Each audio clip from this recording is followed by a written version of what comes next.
পয়লা জুলাই থেকে জুলাই পুনর্জাগরণ অনুষ্ঠান মালা আমরা পালন করছি, এটা সারা বাংলাদেশেই হচ্ছে। তো মূল অনুষ্ঠানগুলো আমরা অনেক অনুষ্ঠান অলরেডি হয়েছে, বাট মূল অনুষ্ঠান মালা আসলে শুরু হচ্ছে, কিক অফ করছে আজকে জুলাই 14 তারিখ থেকে। আজকে এই বিস্তারিত এই জুলাই 14 তারিখের অনুষ্ঠান সামনে আমরা কি করছি সেগুলো নিয়ে কথা বলবেন আমাদের সংস্কৃতি অ্যাডভাইজার মুস্তফা সরোয়ার ফারুকী এবং আমাদের নারী বিষয়ক অ্যাডভাইজার শারমিন মুন্সি। আমি মুস্তফা সরোয়ার ফারুকীকে মাইক দিচ্ছি। এটা দিয়ে বলবো, রাইট? হ্যালো, বেশি চলেছে।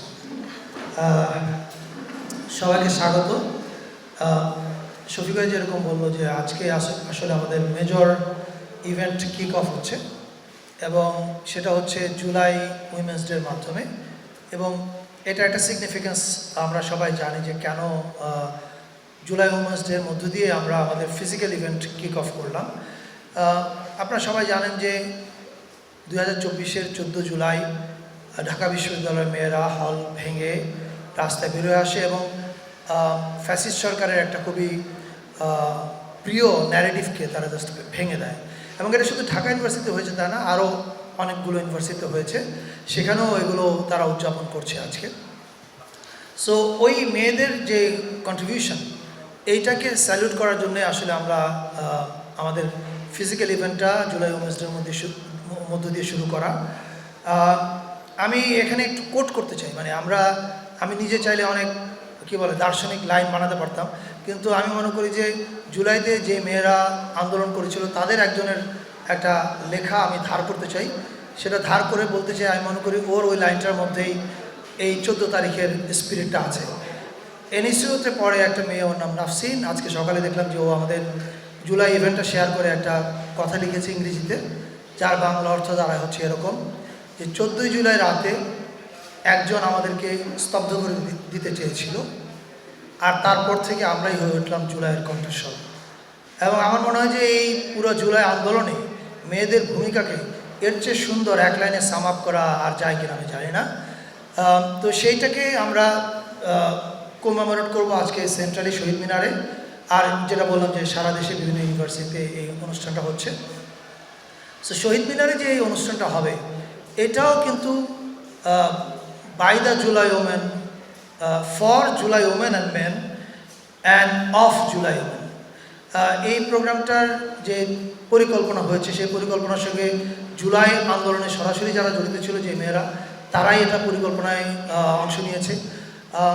একই সঙ্গে কারা কারা স্মৃতিচারণ করবে এটা বাছাই তারা করেছে। একই সঙ্গে এই অনুষ্ঠানে কোনো প্রফেশনাল হোস্ট থাকছে না, যে 3 জন হোস্ট থাকছেন 3 জনই জুলাই আন্দোলনে সরাসরি জড়িত। একজন ঢাকা বিশ্ববিদ্যালয়ের, একজন প্রাইভেট ইউনিভার্সিটির এবং একজন কলেজের, মানে স্নাতক পর্যায়ের সরকারি কলেজের। এটাও আমি মনে করি একটা সিগনিফিক্যান্ট দিক যে সবাইকে নিয়ে সবাই মিলে আজকে শহীদ মিনারে এই উৎসবটা হবে সন্ধ্যা 6টা থেকে। সেখানে শুরু হবে জাতীয় সঙ্গীতের মধ্যে দিয়ে, এরপরে ডকুমেন্টারি দেখানো হবে 3টা। একটা হচ্ছে জুলাই উইমেন, বানিয়েছে another July women Raka Naushin Nawar. এছাড়া দেখানো হবে you fail to kill Abrar Fahad, আর একটা ডকুমেন্টারি। এবং আরেকটা হচ্ছে জুলাই বিষাদ সিন্ধু। এই 3টা ডকুমেন্টারির পাশাপাশি ওখানে গান করবেন, আপনারা জানেন, শায়ান, এলিটা করিম, পারশা। আর ব্যান্ডগুলোর মধ্যে থেকে থাকছে হচ্ছে এফ মাইনর, সমগীত এবং রেবেল নামে একটা ব্যান্ড আছে। আমি আরেকটা ব্যান্ডের নাম ভুলে গেলাম, ইলালালা, রাইট, আমি ইলাকে ভুলে গেছি। সো এখানেও দেখেন পারফরমেন্স যারা করছে তারা প্রত্যেকে আসলে ফিমেল। এর বাইরে আমরা আজকের একটা মেজর প্রোগ্রাম নিয়ে কথা বলতে চাই। আপনারা জানেন যে এলিটা করিম, আমি এলিটার নামটা ভুলে গেছি, সরি, স্মৃতি থেকে বলতে গেলে যেটা হয়, এলিটা করিমও আজকে শহীদ মিনারে আছে। আর এছাড়া আমাদের আরেকটা মেজর প্রোগ্রাম হচ্ছে আজকে নারায়ণগঞ্জে। আপনারা জানেন যে 1 তারিখে যখন আমরা প্রোগ্রাম ডিক্লেয়ার করেছি, সেখানে বলা হয়েছিল যে দেশের 64টা জেলায় জুলাই স্মৃতিস্তম্ভ স্থাপন করা হবে। এটা স্থাপনের কাজ আজকে থেকে শুরু হলো নারায়ণগঞ্জের মধ্য দিয়ে। সেখানে আমাদের 5 জন উপদেষ্টা যাচ্ছেন, আসিফ নজরুল, রিজওয়ানা হাসান, আদিলুর রহমান খান শুভ্র, সিয়ার আবরার এবং আসিফ মাহমুদ। এই 5 জন উপদেষ্টা ওখানে যাওয়াটা একটা বার্তা দেয় যে এটা আসলে আমাদের জন্য খুব সিরিয়াস কাজ। এবং আমরা বিশ্বাস করি নারায়ণগঞ্জে যেটা শুরু হলো 4 আগস্টের মধ্যে সারা দেশে এই স্মৃতিস্তম্ভের কাজ শেষ হবে। এবং এই স্মৃতিস্তম্ভটা হচ্ছে টেক্সট বেস। আপনারা জানেন যে এবার জুলাইয়ের আন্দোলনে লাইন, টেক্সট, কথা, স্লোগান, কবিতা এগুলো খুব গুরুত্বপূর্ণ ছিল। ওইগুলো দিয়েই এই স্মৃতিস্তম্ভটা তৈরি হচ্ছে। এছাড়া আপাতত আমি আর কি কিছু বলার আছে? আরেকটা কথা বলতে চাই, চিটাগংয়ে যারা আছেন এবং রংপুরে যারা আছেন তাদের উদ্দেশ্যে। আপনারা জানেন যে 16 জুলাই আমাদের জুলাই শহীদ দিবস। সেদিন আমাদের বেশ কয়েকজন উপদেষ্টা রংপুরে যাচ্ছেন বিশ্ববিদ্যালয়ে, ওখানে আবু সাইদ স্মরণ অনুষ্ঠান আছেন, তারাও সেখানে অংশ নেবেন। আর চিটাগং স্টেডিয়াম, যেটা কাজীর দেউলিতে শহরের ভিতরে, সেখানে অনেকগুলো ডকুমেন্টারি প্রদর্শনী আছে, কনসার্ট আছে চিটাগংয়ের শিল্পীদের এবং ঢাকার শিল্পীদের নিয়ে, এবং শেষে ওখানে একটা ড্রোন আর্ট ডিসপ্লে আছে। ফলে চিটাগংয়ে যারা আছেন তাদের সবাইকে আগাম বলে রাখলাম যে আপনারা প্রস্তুত থাকেন। 16 তারিখ সকালে আমাদের একটা প্রেস কনফারেন্স হবে, সেখানে ওই 16 তারিখের লাইন আপটা বলা হবে। আপাতত আমার তরফ থেকে এতটুকুই। এরপরে প্রশ্ন থাকলে উত্তর দেওয়া যাবে। শারমিন আপা ক্যান টেক ইট ফরওয়ার্ড। ধন্যবাদ। শুভ বিকেল। আজকের যে অনুষ্ঠানটা শুরু হলো, আমরা 14ই জুলাই, আমরা জুলাই নারী দিবস করছি। মেয়েরা জুলাই কন্যা শব্দটা পছন্দ করে, তো জুলাই কন্যা দিবস। এই দিনটা আমাদের যেমন কেন্দ্রীয়ভাবে কতগুলো অনুষ্ঠান হচ্ছে আপনারা জানতে পারলেন, এর বাইরে আমার দুটো কথা বলার আছে। আমাদের মন্ত্রণালয় থেকে আমাদের জুলাই কন্যাদের আজকে একটা র্যালি হচ্ছে, তারা রিক্সা র্যালি করছে এবং সেখানে তারা তাদের স্লোগান, তাদের ভাষা, তাদের চাওয়া পাওয়া এগুলো নিয়ে তারা আওয়াজ তুলবে এবং তারা একটা জায়গায় সম্মিলিত হয়ে তাদের কথাগুলো তারা বলবে। এটা 3:30টায় শুরু হবে এবং মানিক মিয়া আগামী থেকে আমরা এই যাত্রাটা শুরু হচ্ছে। তারা বিভিন্ন অঞ্চল থেকে ঢাকায় একটা জায়গায় জড়ো হয়ে তারপরে একসাথে তারা র্যালিটা করবে। রিক্সাকে সম্মান দেওয়াটাও এটার একটা অংশ, কারণ অনেক মেয়েদের স্মৃতিতে ছিল যে রিক্সাওয়ালারা কীভাবে তাদেরকে সাহায্য করেছে। আজকে আমরা দেখতে পাচ্ছি যে জুলাই আন্দোলনটা বোধহয় পৃথিবীর একটা অন্যতম উদাহরণ ইরানি কন্টেম্পোরারি হিস্ট্রিতে, যেখানে এত নারী একসাথে আন্দোলনে নেমেছে।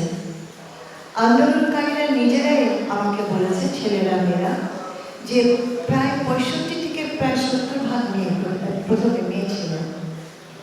এবং এটা বিস্ময়কর। আর মেয়েদের সূচনা, যে তারা যে সূচনাটা করে, প্রথম স্লোগান, প্রথম ঘর থেকে বের হওয়া, প্রথম হোস্টেল থেকে বের হয়ে আসা, এটা যেমন আমাদের সকলের চোখে স্পষ্ট হয়ে উঠেছিল, ঠিক তেমনি আরেকটা অপূর্ব জিনিস আমরা লক্ষ্য করেছিলাম।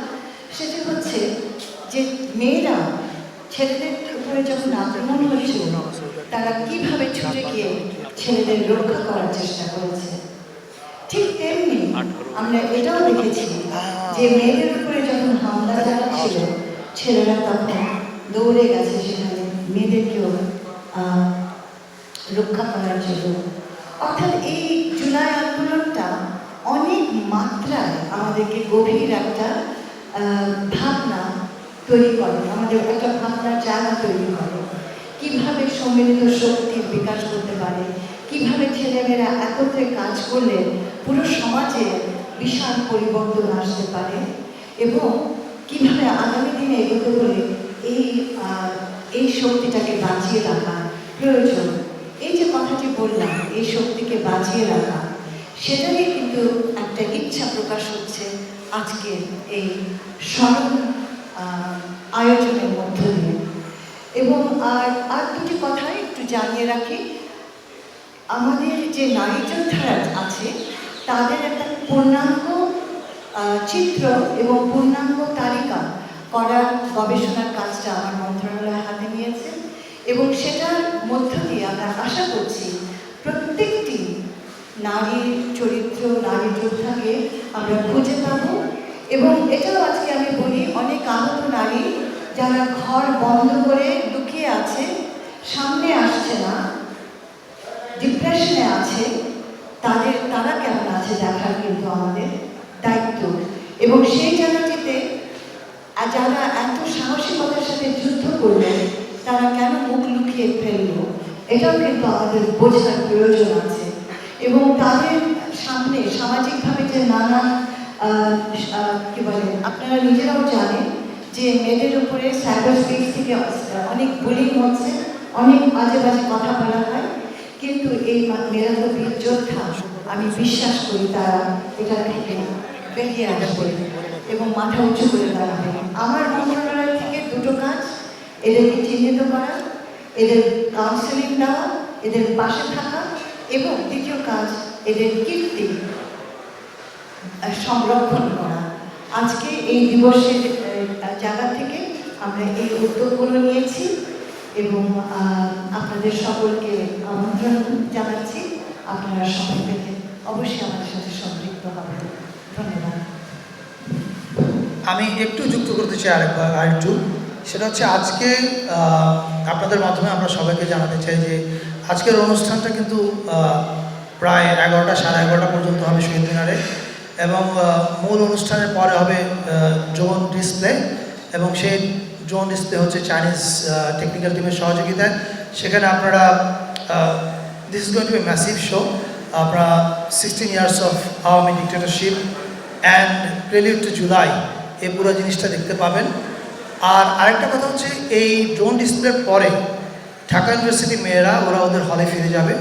ফিরে যাওয়ার পরে ওরা এক্স্যাক্টলি যেভাবে 2024-এ থালা বাটি পিটিয়ে হল থেকে বেরিয়ে এসেছিল, এটা তাদেরই আগ্রহে ওরা আবার রিক্রিয়েট করতে চায়। আমরা বলেছি it's a brilliant idea. So তারা ওটা 12টায় করবে।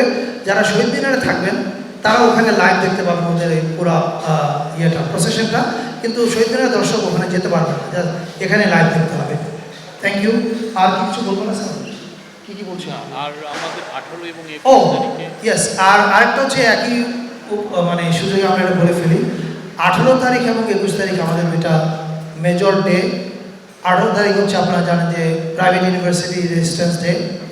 যখন সবাই ভেবেছিল যে ঢাকা বিশ্ববিদ্যালয় 17 তারিখে বন্ধ হয়ে গেল, ছাত্রনেতাদেরকে ধরে নিয়ে গেল, আন্দোলন শেষ, তখনই একদল এঞ্জেল নেমে আসলো এবং তারা হচ্ছে প্রাইভেট ইউনিভার্সিটি হিরোজ। সো ওদের জন্য হচ্ছে 18 তারিখ, আর 21 তারিখ হচ্ছে মাদ্রাসা রেজিস্ট্যান্স ডে। এই দুটার আগে হয়তো আমাদের আবার প্রেস মিট হবে ওটা ডিটেল প্রোগ্রাম ডিটেলসটা বলার জন্যে। আপাতত that's all for me. Thank you. আমরা আপনাদের কাছ থেকে প্রশ্ন আহ্বান করছি, আপনার পরিচয় দিবেন এবং আপনার প্রতিষ্ঠানের পরিচয় দিবেন। প্রেফারেবলি প্রথম প্রশ্নটার জন্য একটা নারী সাংবাদিক করবেন।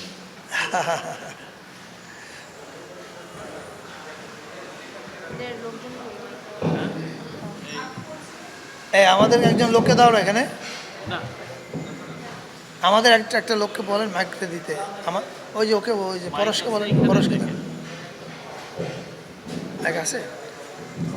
ধন্যবাদ।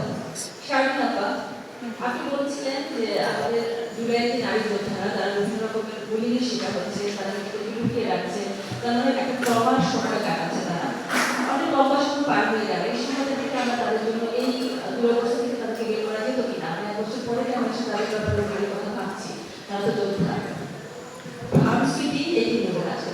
আচ্ছা, প্রথম কথা হচ্ছে তোমরা নিজেরাই অনেক বিষয়ে সচেতন আছো। এই বিষয়গুলো আমাদের গোচরে আসতে কিন্তু সময় লেগেছে। একটা জিনিস জেনে রেখো, 10টা মাস হয়েছে, কিন্তু এখনো কিন্তু আমরা প্রতিটি যোদ্ধার কাছে পৌঁছাতে পারিনি। কারণটা হচ্ছে যত সহজে আমরা বলে ফেলি তার চাইতে অনেক বেশি কঠিন। এবং আমরা সহজ হয়েছিল প্রথমত যারা আহত এবং নিহত তাদের চিহ্নিত করে দেওয়া। খেয়াল করে দেখবে যে এই 10 মাসে আমাদের নারী যোদ্ধারী, নারী শহীদদেরও উপরে আমরা খুব একটা কাজ করতে পারিনি। এখানে আমার বলা প্রয়োজন যে আমরা নারী শহীদদের উপরে কাজ হাতে নিয়েছি এবং একটা ছোট্ট ভিডিও আমরা তৈরি করেছি যেটা আমাদের এই মূল অনুষ্ঠানের ভিতরে থাকবে। অর্থাৎ না করার লিস্ট বড় করতে পারো তোমরা, কিন্তু এর মধ্যে যে কাজগুলো হয়েছে সেগুলো কিন্তু যথেষ্ট শ্রম ভিত্তিক এবং সময় সাপেক্ষ ব্যাপার ছিল। তো খুবই খুশি হতাম যদি আমরা দ্রুত গতিতে পৌঁছে যেতে পারতাম, কিন্তু আমাদের সময় লেগেছে, কারণ এই মেয়েগুলো তারা নিজেরাও সামনে আসতে চায়নি। এখন আমরা যেটা করেছি, আমরা প্রায় 100 জন মেয়েকে ডিপ্লয় করেছি তাদেরকে খুঁজে বের করার জন্য। আমি আমার প্রতিষ্ঠানের কথা বলছি, নারী মন্ত্রণালয়ে সারা বাংলাদেশে, প্রথমত ঢাকায়, তারপরে সারা দেশে। এবং যে তথ্যগুলো আমি পাচ্ছি সেই তথ্যটা সত্যি আমি জানি আমাদের সবারই কষ্ট লাগবে। অনেক মেয়েরা ইতিমধ্যে আমাদেরকে জানিয়ে দিয়েছে তারা সামনে আসতে রাজি নয়, তারা কথা বলতে রাজি নয়, এবং তারা ঘর থেকে বেরিয়ে আসতেও রাজি নয়। এখন এটা আমাদেরকে অ্যানালাইজ করতে হবে যে কেন আমার সমাজে মেয়েদের এই অবস্থাটা ঘটল, এবং আমাদের অবশ্যই দায়িত্ব আছে তাদের পাশে গিয়ে তাদেরকে কাউন্সেলিং করে তাদেরকে নর্মাল একটা জায়গায় আবার ফিরিয়ে আনা।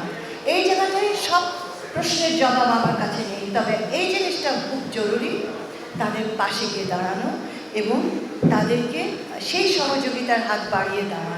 যে মেয়েরা অল্প কিছুদিন আগে যুদ্ধ করলো তারা কেন মুখ ফিরিয়ে দিচ্ছে, তারা কেন ঘরে লুকোচ্ছে? একটা হচ্ছে যে হিংস্রতাটা আমরা আমাদের সমাজ ব্যবস্থার ভিতরে দেখতে পাচ্ছি, পলিটিক্যাল কারণে কিন্তু ঘটছে অনেক কিছু, সেটাও তোমরা অনেকে জানো। এবং সেখানে মেয়েরা যে একটা শিকার ঘটে যায়, এবং তোমাদেরকে আবারও আমি স্মরণ করে দিতে চাই, ৭১-এর মুক্তিযুদ্ধের পরেও কিন্তু মেয়েরা হারিয়ে গেছিল। এবার আমরা হারাতে দেব না বলেই আমরা তাদেরকে ঘরে ঘরে গিয়ে খুঁজছি। সময় লাগবে একটু, কিন্তু আমরা ওদেরকে ঠিকই বের করে আনবো, ওদের প্রত্যেকজনের কাছে আমরা পৌঁছাবো।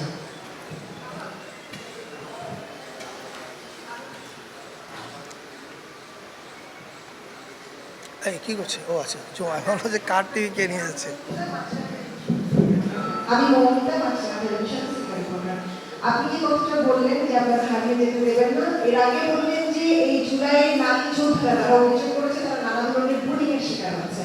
এই বুলিং এর কথাই যদি বলি, যে গত অনেকগুলো বছর ধরে আমরা দেখেছি যে এই অনলাইন ব্যবহার করে নারীরা কিভাবে বুলিং এর শিকার হচ্ছে। এটা নতুন না, এই সংস্কৃতি অনেক পুরনো। জুলাইয়ের পর সেই সংস্কৃতি কেন বন্ধ করা গেল না সেটা একটু জানতে চাইবো। এবং জানতে চাইবো যে আমরা বছরের পর বছর দেখেছি এই যে ইউটিউব থেকে শুরু করে বিভিন্ন সামাজিক মাধ্যমে আমাদের অনেক বক্তারা, যারা ধর্মের নামে, আমি ধর্মের নাম বলছি, নারীদের প্রতি যে ধরনের বিষোদ্গার করে গেছে দিনের পর দিন, এবং সেটি কিন্তু জুলাইয়ের পরও বন্ধ হয়নি। আমরা দেখিনি এই ধরনের কোনো ব্যবস্থা নিতে। এখন থেকে ইউটিউবে সার্চ করে লাখ লাখ বক্তা যারা যে ধরনের বিষোদ্গার করে যাচ্ছেন দিনের পর দিন। এই প্যাসেঞ্জারগুলোতে যদি হাত না দেওয়া হয় আসলে, কিন্তু আমাদের শিক্ষাক্ষেত্রে আমরা দেখেছি যে এই নারীর প্রতি বৈষম্য করার ক্ষেত্রে, যে আমি বলছি নীতিমালার ক্ষেত্রে সাধারণ মানুষের আচরণ হয়তো আপনি নিয়ন্ত্রণ করা সম্ভব না, কিন্তু সেই জায়গায় কোনো কাজ হলো গত জুলাই থেকে আমরা দেখি না। আচ্ছা, জুলাই পরে সব কিছু একেবারে ম্যাজিকের মতো হয়ে যাবে, এটা ভাবা যেমন একটু কি বলবো অযৌক্তিক। অন্যদিকে আমি তোমাদের বলি, তুমি জানবে, কারণ আমি পাবলিক স্টেটমেন্ট দিয়েছি, আমার মন্ত্রণালয় একটি সাইবার ইউনিট খুলছে এই মাসে, যেটাকে চালাবে আমাদের জুলাই কন্যাদের একটা টিম, এটাকে চালাবে। কাজটা হচ্ছে দুটো, এটাকে 24 ঘন্টা আমরা মনিটর করব, যে ভাষা ব্যবহার হচ্ছে, যে অ্যাবিউজ ব্যবহার হচ্ছে, সেই জায়গাটিতে এগুলো কিন্তু ক্রিমিনাল কাজ। এগুলোকে যতখানি শাস্তির ভেতরে আনা যেত ততখানি আমরা এখনও বুঝে উঠতে পারিনি, কিন্তু খেয়াল রাখতে হবে পুলিশের একটা ইউনিট আছে, তারা কিন্তু চালিয়ে যাচ্ছে। আমরা সিদ্ধান্ত নিয়েছি এটাকে জোরদার করার জন্য আমরা আমাদের মন্ত্রণালয়ে একটা ইউনিট খুলে এটা 24 ঘন্টা মনিটরিংয়ের ভেতরে আনবো। দুটো কাজ করবো, একটা হচ্ছে এটাকে সঙ্গে সঙ্গে আমাদের পুলিশের সাথে একটা সংযোগ তৈরি করে সেখানে কোঅর্ডিনেটেড ওয়েতে এটাকে অ্যাড্রেস করা, আর দ্বিতীয়ত অপরাধীদেরকে শাস্তির ভিতরে আনা, দ্বিতীয়ত অল্টারনেটিভ ন্যারেটিভ স্থাপন করা। এবং এই জায়গাটায় আমি অবশ্যই দাবি করব যে আমরা যেন অ্যাবিউসিভ ল্যাঙ্গুয়েজ, মেয়েদেরকে ছোট করা, হেয় করা, খারাপ ভাষায় গাল দেওয়া, এটা তো একটা রাজনৈতিক টুল, এটা তো আমরা যুগ যুগ ধরে জানি। একটি কমিউনিটিতে মেয়েদেরকে বাচ্চাদেরকে যদি তুমি একেবারে নির্যাতনের মেঝে ফেলে দাও, তুমি তো সেই পুরো কমিউনিটিকে তোমার কন্ট্রোলে নিয়ে আসো। তো এই জায়গাটি থেকে দৃঢ়ভাবে আমাদের এটা করতে হবে, অল্টারনেটিভ ন্যারেটিভ আনতে হবে এবং কঠোর শাস্তির ব্যবস্থা করতে হবে। আমার জবাব হচ্ছে তোমার কাছে যে এই কাজটা আমরা শুরু করেছি, পুলিশের সাথে আমাদের একটা MOU হতে যাচ্ছে এবং আমরা এই দৃঢ়তার সাথে এই কাজ করব এবং সেটা তোমাদের সহযোগিতা লাগবে। আরেকটা জিনিস মনে রেখো যে বট বলে একটা নতুন ফিনমেনা আছে, এই বট কালচারটা কিন্তু খুব দৃঢ়ভাবে ব্যবহার হচ্ছে এই অপসংস্কৃতিটা ছড়ানোর ক্ষেত্রে এবং তাদেরকে কিন্তু ধরা যায় না এবং বিদেশ থেকে যারা করছে তাদেরকেও ধরাটা আমাদের জন্য খুব কঠিন। কিন্তু দেশে যে অরাজকতা যদি হয়, দেশে যদি কেউ এই ক্রিমিনাল কাজগুলো করে, আমি বিশ্বাস করি যে আমরা যে কাজগুলো হাতে নিয়েছি তার মধ্যে থেকে আমরা নিশ্চয়ই এটাকে আরেকটু ভালো অবস্থায় নিয়ে আসতে পারবো। আমরা কোশ্চেনগুলো একটা জি আপনারা একটা বিষয় আরেকটা আমি ওনার এখানে অ্যাড করি, আমরা কিন্তু সাইবার প্রোটেকশন অর্ডিন্যান্সটা করেছি যাতে সাইবার স্পেসে নারীদের এবং শিশুদের আমরা যেন এটাকে সেফ একটা স্পেস তৈরি করতে পারি, ওদের প্রোটেকশনটা ইস্যু করা হয়। এটা এবং খুব ইন্টেন্সিভ একটা কনসালটেশনের পরে এই আইনটা কিন্তু গৃহীত হয়েছে। আরেকটা হচ্ছে যে আপনারা দেখেছেন মাগুরার যে ঘটনাটার পরে, মানে রেপ কেসের পরে কিন্তু আমরা আমাদের আইনেও কিছু চেঞ্জ এনেছি নারী এবং শিশুদের রিপ্রেশন কেসের ক্ষেত্রে, এবং এটা খুবই আরও শক্ত করা হয়েছে। এটুকু আমি অ্যাড করলাম। আমি এই কোশ্চেন করছি না প্লিজ, অনুষ্ঠান সম্পর্কিত কোশ্চেন করেন প্লিজ। যেহেতু গণভবনে এসেছি, প্রশ্ন থাকে, আমি এই কাজ করি এগুলো আছেন। আপনারা বলছিলেন যে 64 জেলায় চৌঠা জুলাই সিরিজ করবেন। আরেকটি ঘোষণা ছিল জুলাই গণভবন সিরিজ চালু করা হবে এই গণভবনে, সেই কাজের অগ্রগতি কি, কবে নাগাদ শেষ হবে? আমরা দিন রাত আচ্ছা স্যার, সরি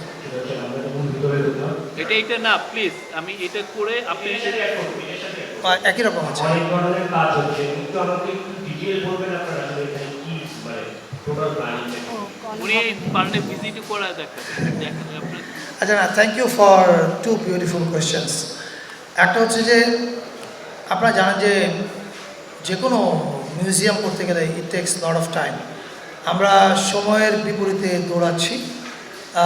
5 আগস্ট এটার এক ধরনের একটা আনুষ্ঠানিক উদ্বোধন হবে, তবে দর্শনার্থীদের ভিজিটের জন্য ওপেন করা হবে কি না এটা নিশ্চিত না। আমার ধারণা এটা আরও সময় লাগবে, কারণ প্রচুর কাজ বাকি। আর কি কি থাকবে এর মধ্যে এইটার ডিটেলটা আমরা এখন বলতে চাই না, এই কারণে যে যাতে আপনারা যখন এখানে আসবেন ভিজিট করতে, you still have that surprise and আপনারা ডিসকভার করতে পারেন।